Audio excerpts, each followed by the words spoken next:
Yung China, hindi man, maliit na bagay sa kanila yan eh. Sa atin, malaking bagay yan. So, kailangan talaga natin ipaglaban at mapakinabangan kung meron mang oil talaga. Senator Ping Lacson naniniwalang kapag ginawa ito ni Pangulong Bongbong Marcos, yayaman ang bansa. Lacson naniniwalang magagawa ng Pilipinas ito sa lideratura ni Pangulong Bongbong Marcos. Halika, atin itong pag-usapan mga kaibigan. Ang talagang nangyari dyan is kasi kine-claim ng China, kanila yun. Atin naman talaga yan. So sinasabi ng Pilipinas, basta yung batas, kailangan masundan yung sa Pinas. Ang sinasabi naman ng Chinese, hindi. Amin yan eh. Kaya kailangan masundan is Chinese. So yun talaga, yun ang roadblock doon. Mahirap makita kung paano natin ayusin yun. Ito na ba ang susi para maging superpower ang Pilipinas sa Asia? Isang matapang na pahayag ang binitawan ni Senate President Pro Tempore Panfilo Ping Lacson. Ang Pilipinas ay yayaman ng husto kung papasukin ng administrasyon ni Pangulong Bongbong Marcos ang isang joint energy venture sa China sa gitna ng ating pagkikipaglaban sa West Philippine Sea. Sinabi ni Senate President Pro Tempore Panfilo Ping Lacson na dapat pag-aralan ng administrasyon ni Pangulong Ferdinand Marcos Jr. ang joint energy venture bilang ang sa West Philippine Sea. Bakit naniniwala si Lacson na ito ang tamang panahon? Paano magiging win-win solution ang pakikipag-partner sa China nang hindi sinusuko ang ating soberanya? Ito na ba ang golden opportunity na hinihintay ni Pangulong Bongbong Marcos? Ayon kay Lacson, malaki ang potensyal ng West Philippine Sea dahil mayaman ito sa langis at natural gas na makakatulong sa pangangailangan ng bansa sa enerhiya. Aminado rin siya na kulang ang Pilipinas sa teknolohiya at pondo para mag-explore sa nasabing lugar. Ayon kay Senator Ping Lacson, kailangan maging praktikal ang Pilipinas.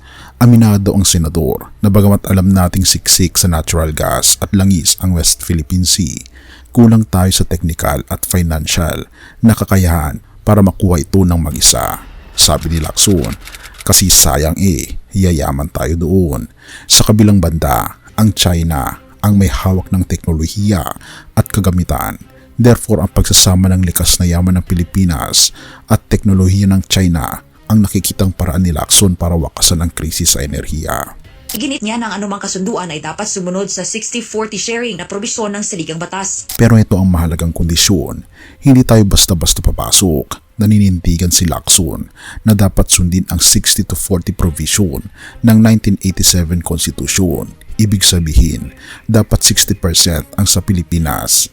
Ito ang masterstroke ni Lacson kapag pumirma ang China sa isang agreement na nagsasaad ng 60-40 sharing. Automatic na kinikilala nila ang soberanya ng Pilipinas sa WPS. Sabi ni Lacson, pag pumayag ang China, panalo na tayo dahil ibig sabihin, nire-recognize nila ang sovereignty ng Pilipinas. Sinabi pa niya na kung papayag ang China sa ganitong kondisyon, malaking benepisyo ito para sa Pilipinas. Dagdag niya, nangangahulugan ito na kikilalanin ang karapatan at soberanya ng bansa sa West Philippine Sea. Ito ang diplomasyang hindi kailangan ng bala, kundi matalinong pirma. Naniniwala si Lacson na magagawa ito sa ilalim ng lideratura ni PBBM. Matatandang suportado rin ito ng dating Pangulong Duterte. At ngayon, ang bola ay nasa kamay na ni Marcos Jr. Ang tagumpay ni PBBM sa oil diplomacy sa Iran ay patunay na kaya nating makipagnegosasyon sa mga higante. Ang hamon ngayon, paano gagawing formal ang usapang ito para sa ikayayaman ng bawat Pilipino? Purihin ang ating Panginoon Diyos.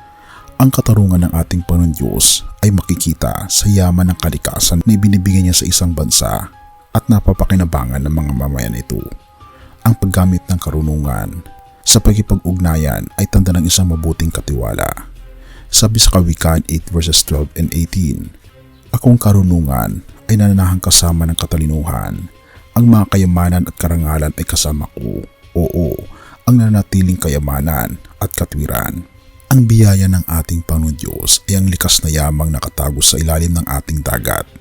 Ang kanyang awa, ang awa ng ating Panginoon Hesus, ang pagbibigay sa atin ng leader na may malasakit na humanap ng paraan upang maibsan ang hirap ng buhay. Therefore, ang yamang ito ay hindi para sa pansariling interes, kundi para sa kasaganaan ng buong sambayanan.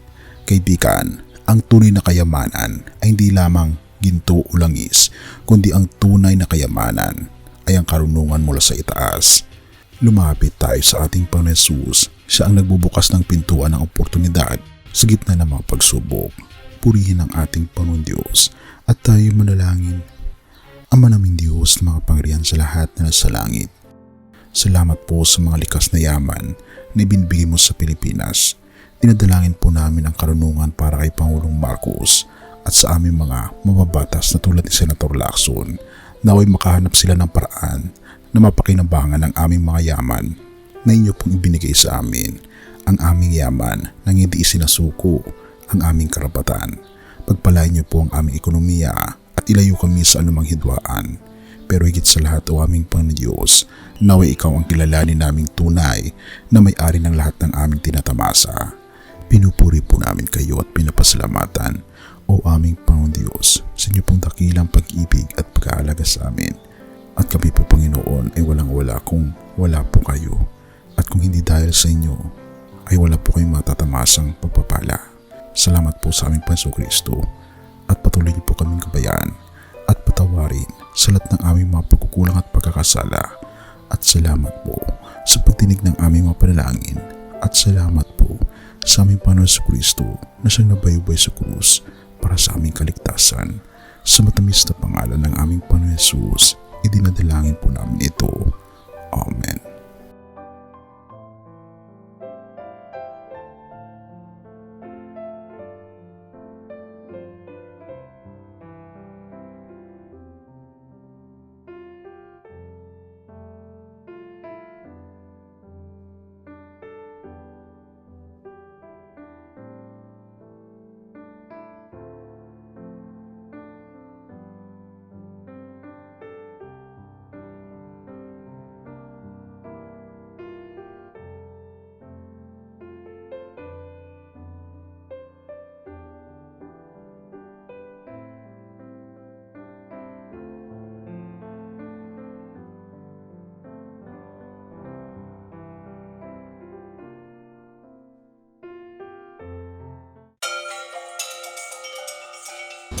Bago natin ipagpatuloy kaibigan, siya nga pala ang Great Controversy na isa sa mga pinaka-kontrobersyal na libro dahil tumutukoy ito sa mga propesiya sa libro ng Daniel at Revelation na nagaganap na sa panahon natin ngayon bago ang pagdating ng ating Panginoong Diyos ay pinamimigay na namin ng libre sa pamamagitan ng PDF at ito ay nasa limited lamang na panahon kaya i-click mo sa description sa baba upang ma-avail mo kaibigan ang napaka-importanteng libro ito na magbubukas sa iyo sa mas maliwanag mong hinaharap.